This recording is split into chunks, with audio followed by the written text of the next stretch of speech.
तो sorry for the interruption.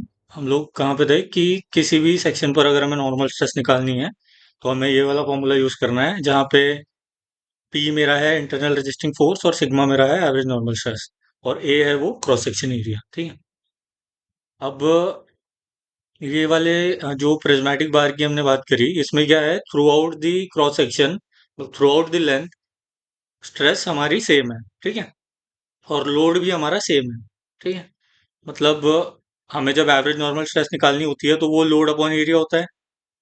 तो यहाँ पर तो हमारा ये जो इंटरनल रेजिस्टिंग फोर्स है ये through out the length same है। लेकिन कई बार ऐसे केसेस हो सकते हैं, जैसे फॉर एग्जांपल मैं बताता हूँ। सपोज हमारा कुछ इस टाइप से बार बनाया हुआ है उन्होंने।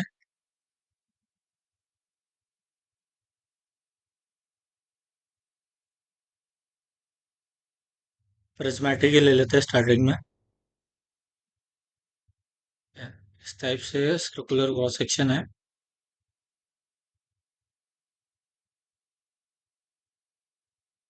वो ये हो गया आपका 2 मीटर, ये हो गया आपका 3 मीटर, ये हो गया आपका 4 मीटर। ठीक है।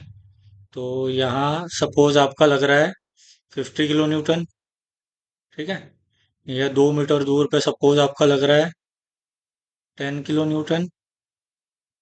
और यहाँ पर तीन मतलब 5 मीटर दूर पे सपोज आपका लग रहा है 20 किलो न्यूटन।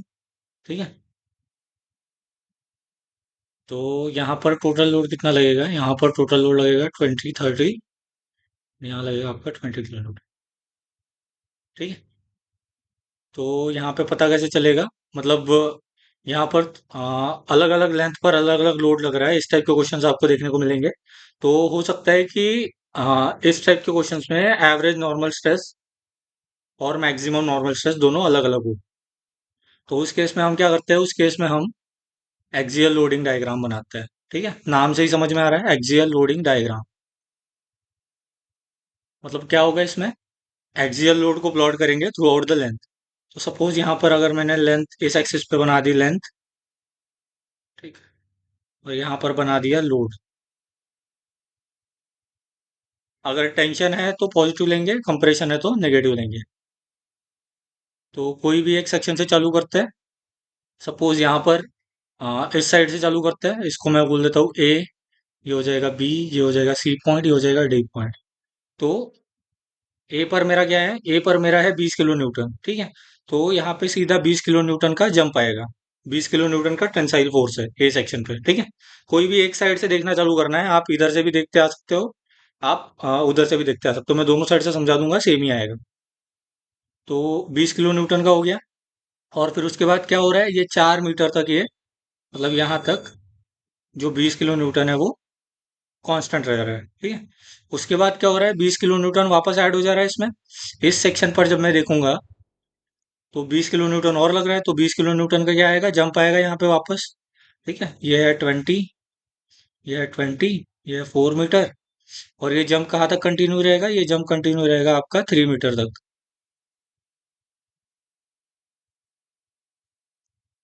ठीक है। तो 3 मीटर तक रहा ये जंप कंटिन्यू। बाद में सेक्शन सी पर क्या हो रहा है, सेक्शन सी पर वापस 10 किलो न्यूटन एक्ट कर रहा है। तो 10 किलो न्यूटन का जंप आएगा। ठीक है। और ये कंटिन्यू रहेगा यहाँ पर सेक्शन डी तक। ठीक है। तो ये तो हो गया मेरा 2 मीटर, ये हो गया 3 मीटर, यहाँ से यहाँ तक का डिस्टेंस।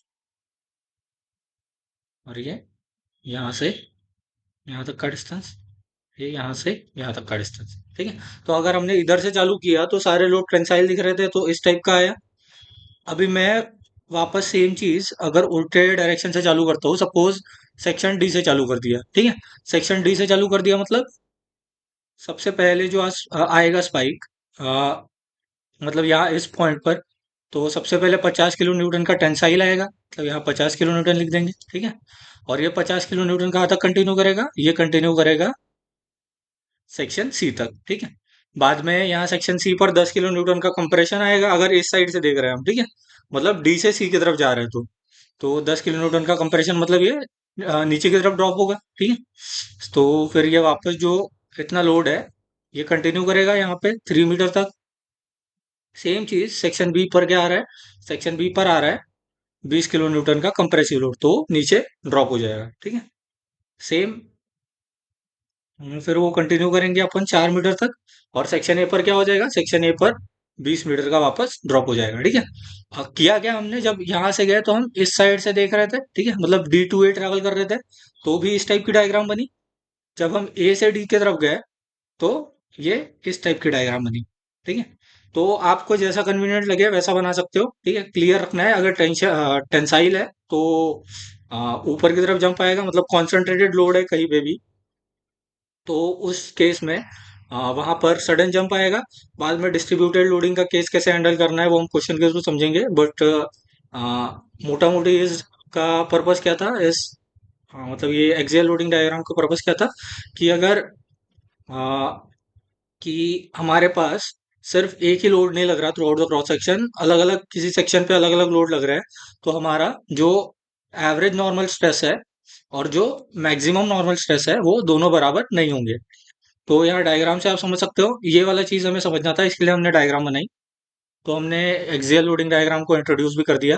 बाकी जब हम इसको डिटेल में पढ़ेंगे तो ये काफी सारे डायग्राम्स बनाएंगे अलग अलग लोड के लिए। बट इसका पर्पस यही था कि एवरेज नॉर्मल स्ट्रेस और मैक्सिमम नॉर्मल स्ट्रेस दोनों हमेशा बराबर नहीं होंगी। इस केस में तो बराबर नहीं होंगी, क्योंकि सेक्शन ए पर निकालोगे, सपोज क्रॉस सेक्शन एरिया तो सबका ए है, तो सेक्शन ए पर क्या आ जाएगा, सेक्शन ए पर आ जाएगी आपकी स्ट्रेस 20/A, ठीक है। सेक्शन बी पर निकालोगे तो सेक्शन बी पर क्या हो जाएगा, 20 + 20 40 हो गई सेक्शन बी पर लोड, ठीक है। तो सेक्शन बी पर आ जाएगा आपका 40/A। और सेक्शन सी पर निकालोगे, तो सेक्शन सी पर निकालोगे तो 50/A आएगा। और थ्रू आउट मतलब सी और डी के बीच में हर जगह पे 50/A ही आएगी आपकी स्ट्रेस। तो ऐसा आप देख सकते हैं कि along the length of the bar हमारी स्ट्रेस कांस्टेंट नहीं है, मतलब एवरेज नॉर्मल स्ट्रेस और मैक्सिमम नॉर्मल स्ट्रेस सेम नहीं है। मैक्सिमम नॉर्मल स्ट्रेस होगी सी डी वाले सेक्शन में, बाकी बी सी और ए बी में अलग अलग स्ट्रेस होंगी, ठीक है। अगली चीज आ जाती है हमारी, हमने नॉर्मल लोडिंग को देख लिया सारा, मतलब बेसिक लेवल पे जितना देखना था। एक्सियल लोडिंग डायग्राम समझ ली कैसे बनाते हैं नॉर्मल केस के लिए, ठीक है। इसके आगे आ जाता है हमारा अगला स्ट्रेस, जो कि हमने बोला था हमारा कुछ इस टाइप का एलिमेंट लिया था, अगर आप भूल गए होंगे तो वापस याद दिला देता हूँ, ठीक है। जिसका एरिया था डेल्टा A, जिस पर ऐसे रैंडमली डेल्टा F अमाउंट का फोर्स लग रहा था, ठीक है। जेड एक्सिस ऊपर की तरफ था ऐसा, x axis parallel to the area था, वाई एक्सिस भी हमारा पैरेलल टू द एरिया था। तो हमने इस डेल्टा F को रिजॉल्व किया था, डेल्टा F को रिजॉल्व किया था काय में, डेल्टा एफ एक्स में, डेल्टा F y में, डेल्टा F z में। इसमें से डेल्टा F z हमारा नॉर्मल स्ट्रेस के मतलब नॉर्मल स्ट्रेस की तरफ कंट्रीब्यूट कर रहा है, ठीक है। और एक्स और वाई हमारा शियर स्ट्रेस की तरफ करेगा, ठीक है। तो शियर स्ट्रेस क्लियर है। तो अगर मैं एग्जांपल के थ्रू देखूं, एक हम ना एक सॉरी फॉर दिस,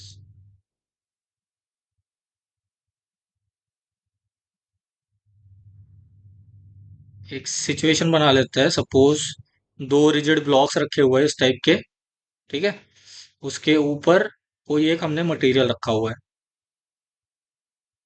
इसको 3D में देखेंगे तो इस टाइप से दिखेगा ये।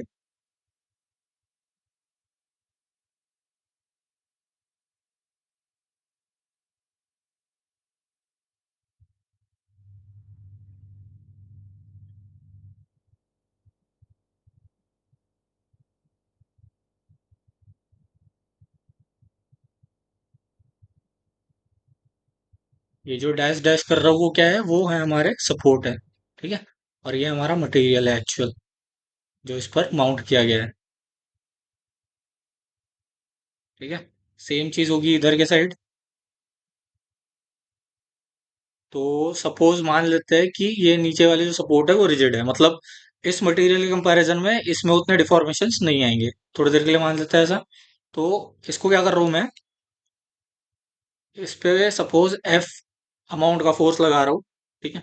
तो उसके वजह से क्या होगा, ये शेयर करने का ट्राई करेगा। शेयर करने का मतलब क्या होगा, इसका ये वाला जो पार्ट है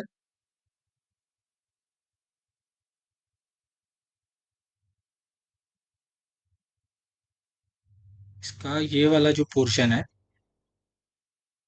ये क्या होगा, ये नीचे की तरफ जाएगा, ठीक है, मतलब इस टाइप से शेयर करेगा, ठीक है। तो इसको अगर वापस से मैं इसकी फ्री बॉडी डायग्राम बना के देखूँ तो कैसे दिखेगी ये, सपोज यही बना लेते हैं।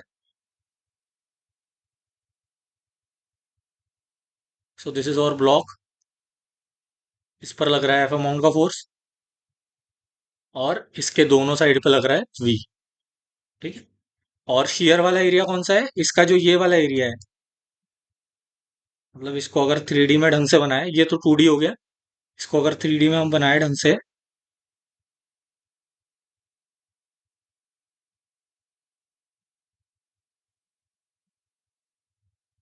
तो ये दिखेगा कुछ इस टाइप से, ये वाला ब्लॉक सेम, जो कि शेयर हो रहा है नीचे।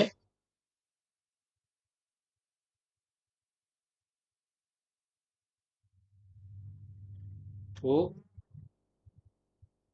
इस ये जो सरफेस एरिया है, यहाँ पर रेजिस्टिंग फोर्स डेवलप हो रहा है, ठीक है, वी अमाउंट में, और टॉप पे लग रहा है एफ, ठीक है। तो ये डबल शेयर का केस है। डबल शेयर का मतलब दोनों सरफेस पे शेयर फोर्स आ रही है।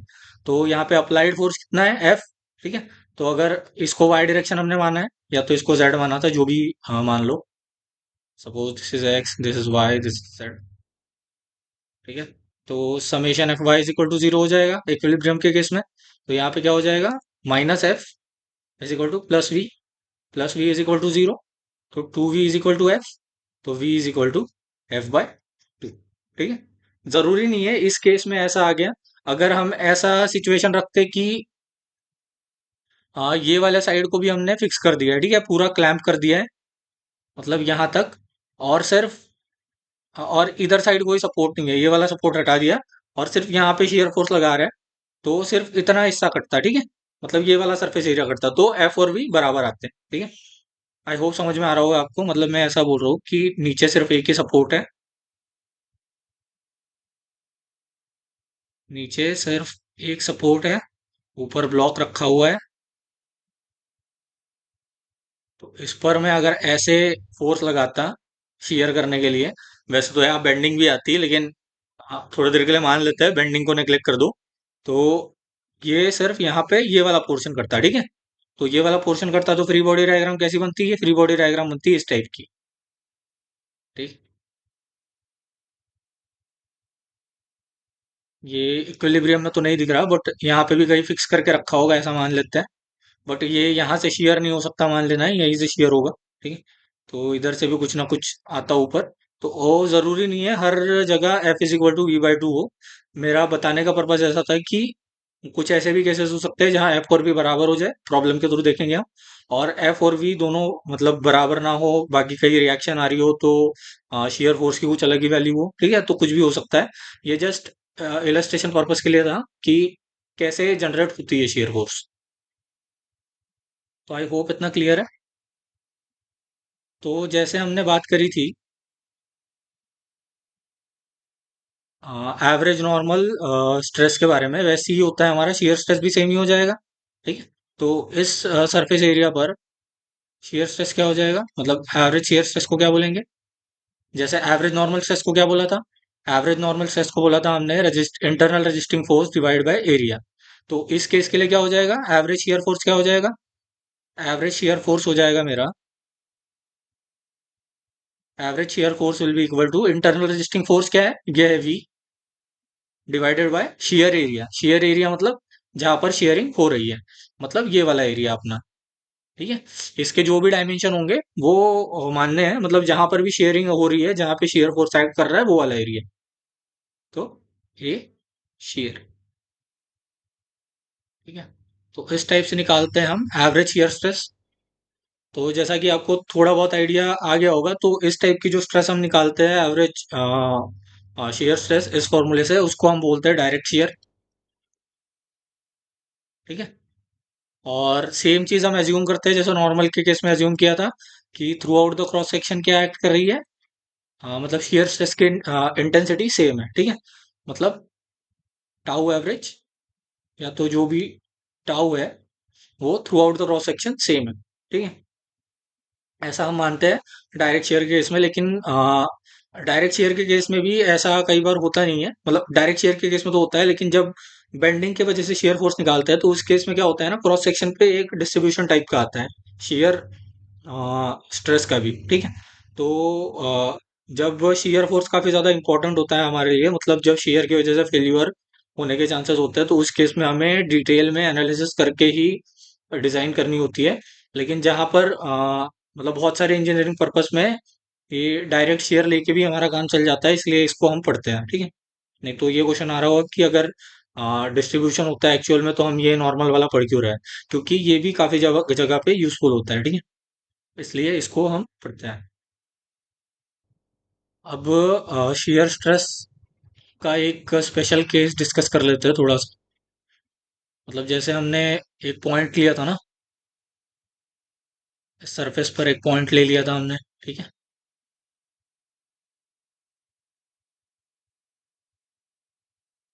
फिर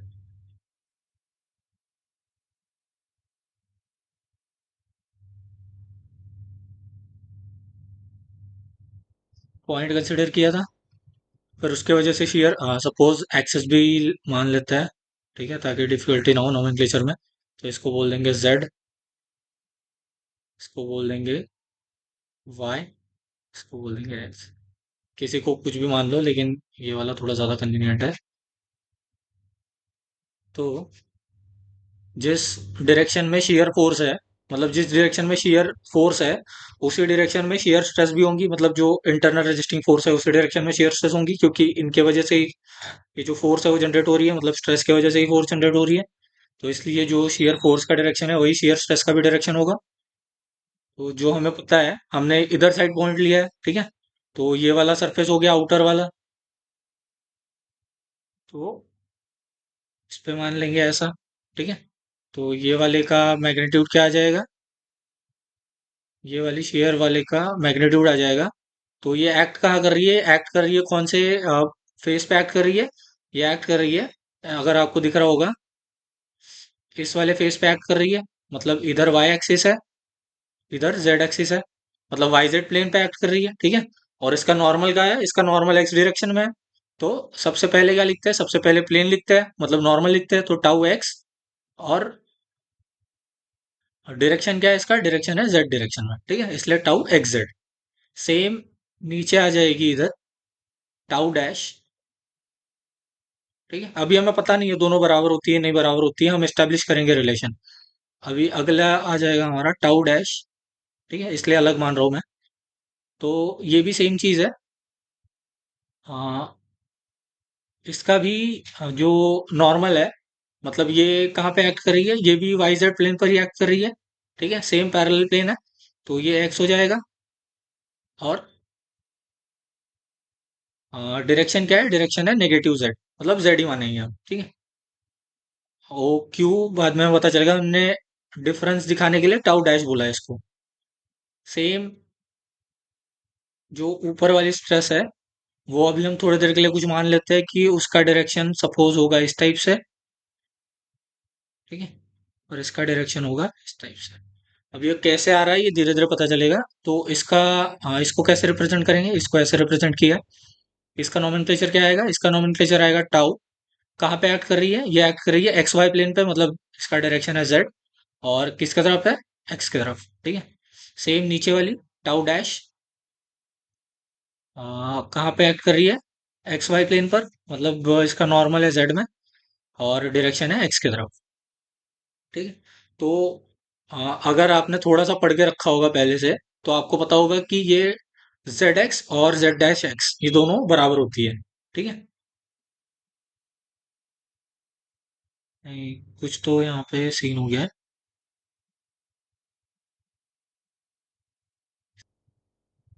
तो यहाँ से हम क्लियरली एस्टेब्लिश कर सकते हैं, अगर मैं ये बॉडी इक्विलिब्रियम में है, मतलब इसका हर एक का जो पॉइंट है वो भी इक्विलिब्रियम में होगा, ठीक है। तो सबसे पहले क्या करेंगे हम, समेशन एफ एक्स जीरो ले लेंगे, ठीक है। मैं कलर चेंज कर लेता हूँ। समेशन एफ एक्स जीरो इस पॉइंट के लिए, ठीक है। तो इस पॉइंट के लिए समेशन एफ एक्स जीरो ले लेंगे हम। तो ये जो यहाँ पे यहाँ से यहाँ तक वाला डिस्टेंस है, ये वाई एक्सिस पे है, इसको डेल्टा वाई बोल देते हैं। ये एक्स एक्सिस पे इसको डेल्टा एक्स बोल देते हैं, जो ऊपर की तरफ है उसको डेल्टा जेड बोल देते हैं, ताकि हमें फोर्स का इक्विलिब्रियम लिखने में थोड़ा इजी हो। तो एफ एक्स में कौन कौन सी फोर्स है? एफ एक्स में दो फोर्सेस है। एक है जेड डैश एक्स के वजह से, ठीक है। तो tau tau dash Z X, ठीक है, ये पॉजिटिव एक्स में है, इनटू ये कौन से एरिया पे एक्ट कर रही है? डेल्टा एक्स डेल्टा वाई पे। ये हो जाएगा डेल्टा एक्स डेल्टा वाई। दूसरी फोर्स कौन सी है? दूसरी फोर्स है minus tau Z x. Minus क्यों? क्योंकि ये अपोजिट टू हमारे चूजन कोऑर्डिनेट है, ठीक है, मतलब ये वाले एक्स के अपोजिट डायरेक्शन में है, इसलिए। और कहाँ एरिया कौन सा है? Same delta X delta Y. तो it is delta X delta Y is equal to zero. तो इसको सॉल्व कर लेंगे तो हम क्या आ जाएगा? Tau Z X tau dash Z X is equal to tau Z X, ठीक है। ये चीज आ गई हमारी एक एक्स डायरेक्शन में इक्विलिब्रियम लगा के। सेम चीज अगर मैं समेशन एफ जेड जीरो करता हूँ, मतलब जेड डायरेक्शन में इक्विलिब्रियम लगाता हूँ, तो भी क्या आ जाएगा मेरा? ये दोनों फोर्सेस बराबर आ जाएंगी, that is tau X Z tau dash X Z is equal to tau X Z, ठीक है। तो ये फोर्स इक्विलिब्रियम की वजह से तो ये वाला रिलेशन आ गया, tau X Z is equal to tau dash X Z.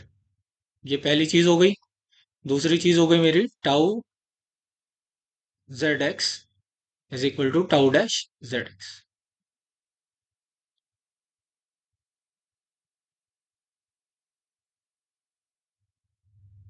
तो आपको अगर कभी क्वेश्चन आता है कि टाउ जेड एक्स और टाउ जेड डैश एक्स, मतलब जो कॉम्प्लीमेंट्री शेयर स्ट्रेसेस होती है, ये इस फेस को कॉम्प्लीमेंट करने वाली ये वाला फेस है, ठीक है।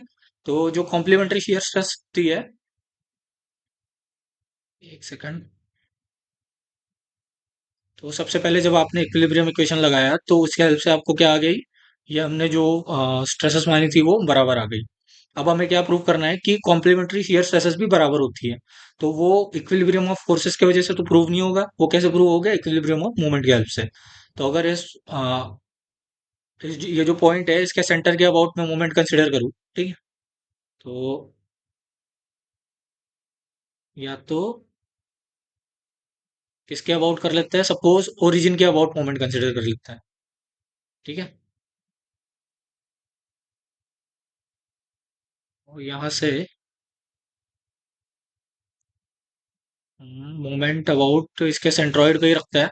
तो सेंट्रॉइड पे ये जो टाउ एक्स जेड है जो ऊपर की तरफ जा रही है, और टाउ जेड एक्स है जो नीचे की तरफ जा रही है, ये इस टाइप का मोमेंट प्रोड्यूस करेंगी, मतलब क्लॉकवाइज मोमेंट प्रोड्यूस करेगी। सेम जो टाउ जेड एक्स है और टाउ जेड डैश एक्स है, ये कौन सा मोमेंट प्रोड्यूस करेगी? ये एंटी क्लॉकवाइज मोमेंट प्रोड्यूस करेगी, ठीक है। तो हम देख लेते हैं यहाँ इसको थोड़ा सा। तो ये यहाँ से यहाँ तक का डिस्टेंस कितना हो गया इन दोनों के बीच का? टाउ जेड एक्स, ये कपल होगा ना, टाउ जेड एक्स और टाउ जेड डैश एक्स, तो अभी तो दोनों बराबर हो गए, मतलब ये डॉट नहीं आएगा यहाँ पे, ठीक है। हमने यहाँ से एस्टेब्लिश कर लिया ये। तो tau Z x summation of moment about centroid is zero, ठीक है। तो टाउ जेड एक्स, इसके वजह से फोर्स कितना आएगा? Delta X delta Y delta Y. और मोमेंट का आर्म कितना है? मोमेंट का आर्म है डेल्टा जेड के बराबर, ठीक है। क्लियरली दिख रहा है। ये जो डिस्टेंस है वो जेड एक्सिस की तरफ है, तो वो डेल्टा जेड है। और ये हो रहा है हमारा काउंटर क्लॉकवाइज, ठीक है। तो किसी भी एक को पॉजिटिव मान लो, सपोज काउंटर क्लॉकवाइज पॉजिटिव है, तो इसको माइनस कर दिया फिर दूसरे वाले को, which is tau X Z, और same delta X delta Y. नहीं नहीं नहीं, tau Z X tau X Z हमारा कौन से फेस पे लग रहा है? हमारा लग रहा है ये वाले फेस पे। तो इसका है ये वाला डेल्टा जेड है, ये वाला डेल्टा एक्स है। तो इसका एरिया आ जाएगा डेल्टा एक्स डेल्टा जेड। और मोमेंट का आर्म क्या आएगा? ये वाले मोमेंट का आर्म ये आ जाएगा delta x, sorry, delta Z. और ये डेल्टा वाई है भाई, बिकॉज ये वाला फेस है। अगर नहीं समझ में आ रहा है तो मैं दिखाता हूँ हाईलाइट करके। ये वाला जो फेस है ना, इस फेस की बात कर रहे हैं, तो इट इज डेल्टा जेड। और ये वाला डायमेंशन इज डेल्टा वाई, ठीक है। That is why it is delta Z delta Y. तो it is delta Z, delta Y, और मोमेंट का हम आ जाएगा डेल्टा एक्स, और ये मोमेंट हो जाएगा जीरो। तो यहाँ से क्लियरली दिख रहा है delta X delta Y delta Z दोनों साइड से कैंसिल हो जाएंगे, तो it is delta Z X is equal to delta X Z.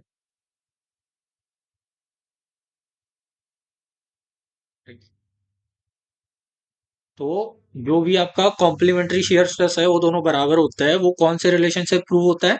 वो प्रूव होता है इक्विलिब्रियम ऑफ मोमेंट से, इक्विलिब्रियम ऑफ मोमेंट से। ठीक है, तो ये क्वेश्चन एक दो बार पूछा गया है गेट में, इसलिए मैं आपको हाईलाइट करके बता रहा हूँ कि जो आ, ये कॉम्प्लीमेंट्री शेयर स्ट्रेस बराबर होते हैं, ये डिराइव होता है इक्विलिब्रियम ऑफ मोमेंट की हेल्प से। ठीक है, तो ये चीज आपको ध्यान में रखनी है। तो शेयर स्ट्रेस का ये वाला जो केस होता है जिसमें सिर्फ एक पॉइंट एलिमेंट एक पॉइंट पर शेयर स्ट्रेसेस एक्ट कर रही होती है, उस केस को हम बोलते हैं प्योर शेयर। ठीक है, मतलब जहां सिर्फ शेयर स्ट्रेस है, नॉर्मल स्ट्रेस नहीं है, तो उस केस को हम बोलते हैं प्योर शेयर। ये एक बात भी आपको ध्यान में रखनी है। एंड जो अगली चीज आ जाती है कि ये सारा जो हमने माना, उसमें अजम्पशंस क्या थे? मटेरियल हमारा कंटिन्यूम है और कोहेसिव है, मतलब एक दूसरे से जुड़ा हुआ है और कंटिन्यूअसली हर जगह पे मटेरियल है, ऐसा नहीं वॉइड्स कहीं पे भी नहीं है, और कोहेसिव है। ठीक है, अब कंटिन्यूम वाला तो होता नहीं है, हमें भी पता है, मटेरियल साइंस अगर हमने पढ़ रखा है थोड़ा बहुत तो हमें पता है कि ऐसा पूरा तो डेंसली पैक्ड मटेरियल होता नहीं है, कहीं ना कहीं पे गैप होती ही है। बट हमारे एनालिसिस के लिए हम ये वाली चीज मानेंगे। और दूसरा चीज क्या, जो मटेरियल है हमारा वो होमोजीनियस है और आइसोट्रोपिक है। मतलब होमोजीनियस मतलब उसके पूरे वॉल्यूम में जो प्रॉपर्टीज है, मटेरियल की प्रॉपर्टीज है, वो यूनिफॉर्म है। ठीक है, और आइसोट्रोपिक मतलब किसी भी एक गिवन पॉइंट पर, ठीक है, कोई भी एक पॉइंट ले लो, उस पॉइंट में सारे डायरेक्शंस में मटेरियल की प्रॉपर्टीज क्या है? सेम है। ठीक है, नहीं तो कई बार ऐसा हो सकता है कि डायरेक्शनली प्रॉपर्टीज वैरी करती है, एक गिवन पॉइंट पर भी अलग अलग डायरेक्शन में अलग अलग प्रॉपर्टीज हो सकती है मटेरियल की। लेकिन हम जो भी मटेरियल को डील करेंगे, हमारे मटेरियल्स में ये प्रॉब्लम नहीं होगी। हमारा मटेरियल होमोजीनियस होगा, मतलब through out volume same properties. और आइसोट्रोपिक मतलब एट अ गिवन पॉइंट सारे डायरेक्शंस में सेम प्रॉपर्टी। ठीक है, क्योंकि होमोजीनियस अगर हमने बोल दिया तो पूरे वॉल्यूम में तो सेम है, लेकिन अगर ओरिएंटेशन थोड़ा सा हम चेंज करते हैं एनालिसिस का, तो अलग ओरिएंटेशन में शायद अलग प्रॉपर्टीज निकल के आएगी, मतलब। ठीक है, तो ये वाली चीज हमको ध्यान में रखनी है। ये हमारे क्या है, ये हमारे assumptions।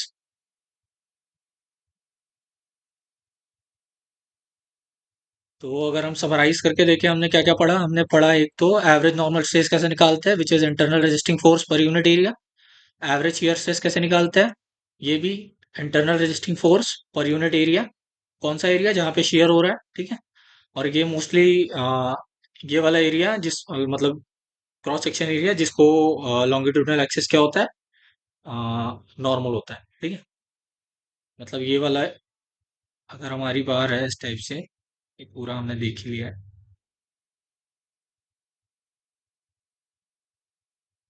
तो क्रॉस सेक्शन को परपेंडिकुलर जो एरिया होता है उसको लॉन्गिट्यूडनल एक्सिस बोलता है। तो ऐसा वाला एरिया जिसको लॉन्गिट्यूडनल एक्सिस परपेंडिकुलर है, वो वाला एरिया हमारा क्रॉस सेक्शन एरिया हो गया, और उसको उसके ऊपर क्या करेगी, हमारी एवरेज नॉर्मल स्ट्रेस एक्ट करेगी। एंड दूसरा हो गया शेयर स्ट्रेस। शेयर स्ट्रेस हमारी शेयर एरिया पे एक्ट करेगी, इसको बोला जाता है direct shear. Shear due to bending पढ़ने के लिए हमें टाइम है, वो हम बाद में पढ़ेंगे। दिस इज और डायरेक्ट शेयर। अब पहला वाला वीडियो जो मैंने करा था इंटरनल लोडिंग वाला, वो कैसे हेल्प करेगा हमें? तो हम इंटरनल लोडिंग निकालना सीख गए किसी भी क्रॉस सेक्शन पर। ठीक है, अब हम क्या सीखेंगे? एवरेज नॉर्मल स्ट्रेस और एवरेज शेयर स्ट्रेस निकालना, क्योंकि दोनों के लिए हमें क्या चाहिए होता है? एट अ क्रॉस सेक्शन हमें इंटरनल लोडिंग चाहिए होती है, इंटरनल रेजिस्टिंग फोर्सेस चाहिए होती है। तो इसलिए हमने इंटरनल लोडिंग पहले पढ़ी, ताकि हम इंटरनल लोडिंग निकालना सीख जाए।